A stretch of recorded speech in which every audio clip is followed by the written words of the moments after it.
explain it, nah. Maybe it's the way you look in my eyes. How I feel is beyond words can describe. What's good, y'all? It's your good sis Erica Vane back again with another Insecure video, and we is in season 2 now. Let's get into this episode 1 breakdown. Whoo, child.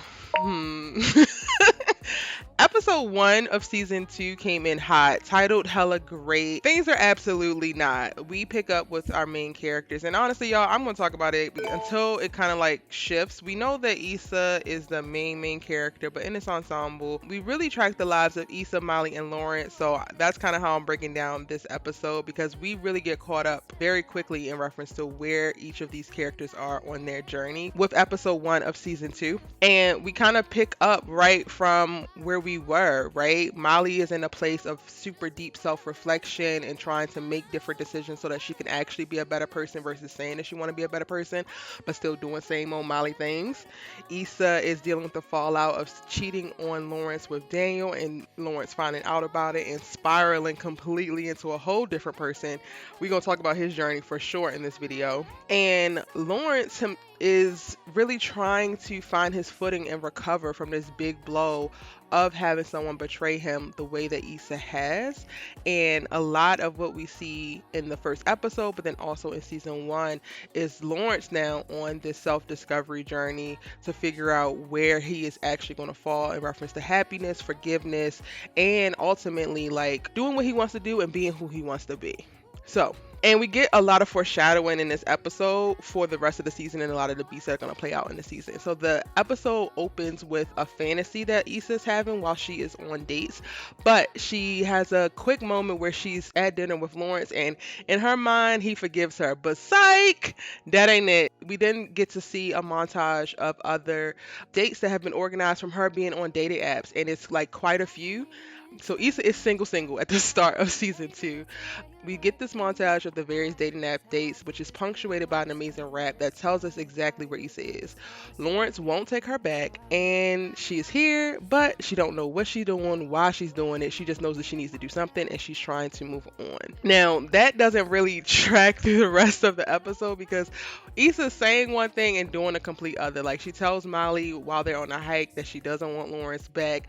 However, she goes above and beyond once she finds out, or once she gets some mail for Lawrence. He gets a jury duty summons in the mail. She goes above and beyond to put together a little kickback, and hopefully she tries to schedule it so that he will pop up while they're having a kickback, because her and Molly had a conversation, and Molly was like, yeah, guys always want you back when they see you doing good. So Issa thought that this was a really great idea to go ahead and invite Lawrence over to get his mail while she was throwing a little kickback wind down party type of situation.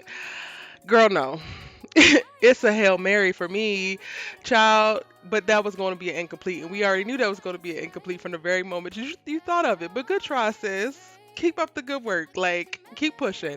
You want your man back? I definitely think that Issa needed to swing into a more active state earlier on if she really wanted Lawrence back, because when we see her entertaining other guys, not necessarily doing the self-reflection that she needs to do to figure out what led her down the path to cheat on him to begin with, and actually healing from that and like processing and dealing with whatever that was going on so that she could actually be a better person and actually like set them up for a better relationship. Which that to me is the overall foreshadowing of like that we probably won't see Issa and Lawrence get back together for a while, because she ain't even started to do the work that it would take for them to be better together, and neither has he, right? So for the most part, that's kind of what we're seeing with Issa. Aside from her personal life, we're also seeing her struggle within her professional life. They're working at a new school, and the kids are not as responsive as she would like them to be. And Joanne tries to pull them from the school, but this is actually one of the schools that could greatly be impacted by what We Got Y'all gives and the additional assistance. So Issa is trying to fight to stay at this school and to be able to provide resources and do something and get the kids engaged, trying to convince her boss that it's worthwhile. And after she suffers the like devastating blow of like Lawrence not showing up for the kickback, she kind of like loses hope across the board, and then the kids come in and take the candy and then run out and don't actually engage with them. So then you kind of just see at this moment in the episode Issa kind of giving up on everything. She's just like, oh, no one to give up. And that is kind of like peaked specifically for her storyline and adjusted a little bit towards the end when Lawrence actually does show up, right? He comes to the house to get the mail, and then they actually have sex, and it's one of the most cringy but cathartic cathartic things that I have seen on television in quite a while. And rewatching it, I was just like, oh yeah, I didn't forget that this happened, but I forgot how it felt, like how it made me feel to watch it. And it was very interesting. Like, I completely understand why Lawrence did it. However, I wish that he would have never done it.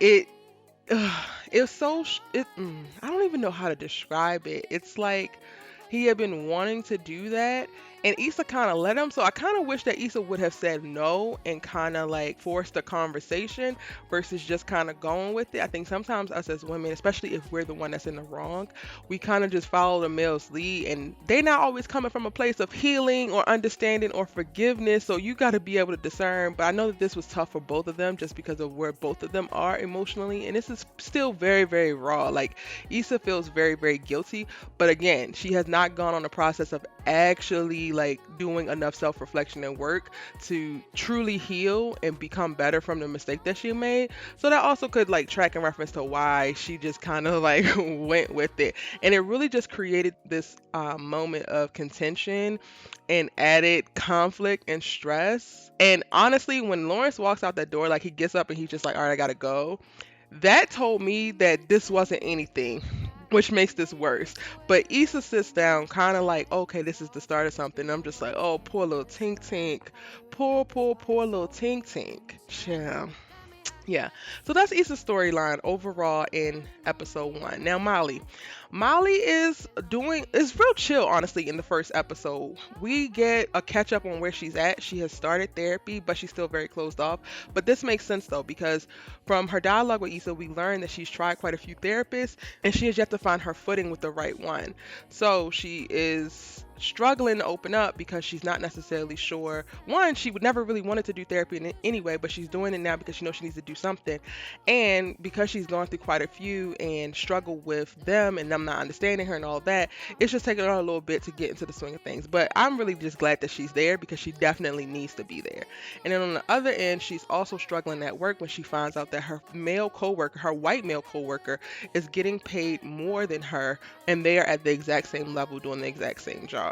And this starts to plant seeds for Molly's discomfort within her professional career, which is ultimately going to create bigger problems because not only is she not in a place where she wants to be personally, but she's also now unhappy in her professional life. So that is a volatile combination. And I love the introduction of Malibu. Like, we saw the big fight with them last season, and then what happened in Malibu, them reconciling, and now they use the word Malibu when they're communicating, Issa and Molly that is, so that they can always be honest and direct and forthcoming in the moment. If any one of them calls Malibu, the other has to be honest. And I love that for them and their friendship. Now, on Lawrence's end, child, poor little Lawrence. I ain't even gonna hold y'all.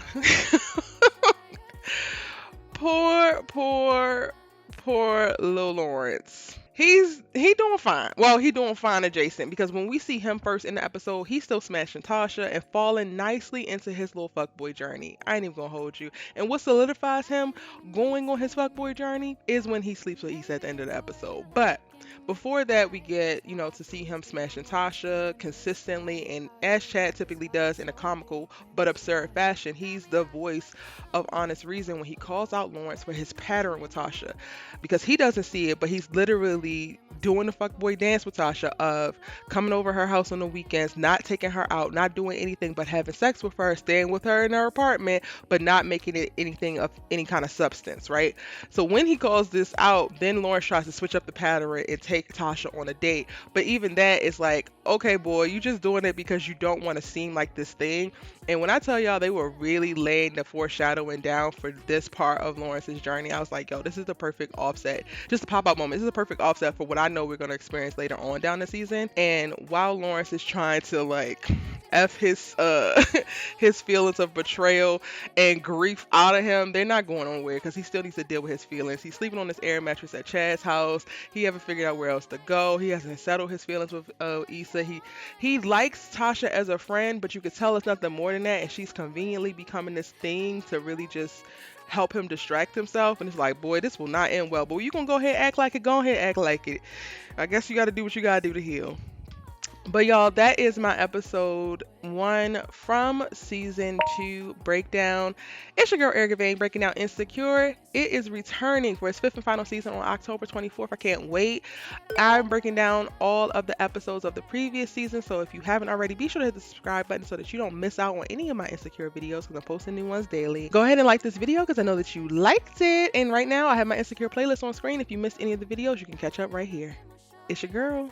I will see you in my next one. Bye.